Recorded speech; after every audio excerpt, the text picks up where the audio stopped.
ফাইনালের আগে ভারতের সামনে প্রশ্ন এখন একটাই, হার্দিক পান্ডিয়া কি নামতে পারবেন?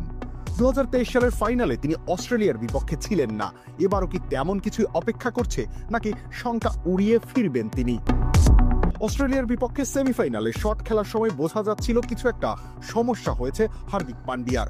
রান নিতে গিয়ে টান লেগেছিল পায়ে, হাঁটুতে হাত দিয়ে একটু থামলেন, তারপর আবার দাঁড়িয়ে গেলেন ক্রিজে। গ্যালারিতে তখন ভারতীয় সমর্থকদের উল্লাস, ড্রেসিং রুমেও কিছুটা স্বস্তি, কিন্তু ধোঁয়াশা কেটে যায়নি। ভারতের ফাইনালের আগে সব থেকে বড় প্রশ্ন এখন, হার্দিক কি খেলতে পারবেন? অস্ট্রেলিয়ার বিপক্ষে 28 রানের ছোট কিন্তু কার্যকর ইনিংস খেলেছেন হার্দিক। 3টা ছক্কা, 1টা 4, আর মাঝে মধ্যে হাঁটুতে অস্বস্তির ছাপ। ভারতের জয়ের পরও আলোচনার বড় অংশ জুড়ে রয়ে গেছে সেটাই, চোট কি গুরুতর নাকি সামান্য অস্বস্তি। ফিজিওদের রিপোর্টের অপেক্ষায় আছে ভারতীয় দল। হাঁটু তো আর মেশিন না যে ব্যাটারি পাল্টালেই হলো, ওর কোনো আবেগ অনুভূতিও নেই, হাতের সময়ও খুব কম। তাই 9 তারিখ দুবাইয়ের ফাইনালে হার্দিকের থাকা বা না থাকা এখন শুধুই ভারতের সিদ্ধান্ত, আর সেই সিদ্ধান্ত জানতে অপেক্ষা করতে হবে সময়ের।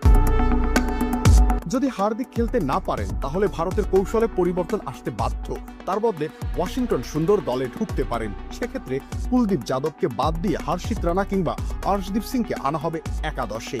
হার্দিকের ব্যাটিং বোলিং দুই গুরুত্বপূর্ণ, বিশেষ করে দুবাইয়ের উইকেটে। তাই ভারতীয় টিম ম্যানেজমেন্ট এখন প্রতিটা মিনিট গুনছে, শেষ মুহূর্ত পর্যন্ত অপেক্ষা করবে এই অলরাউন্ডারের জন্য।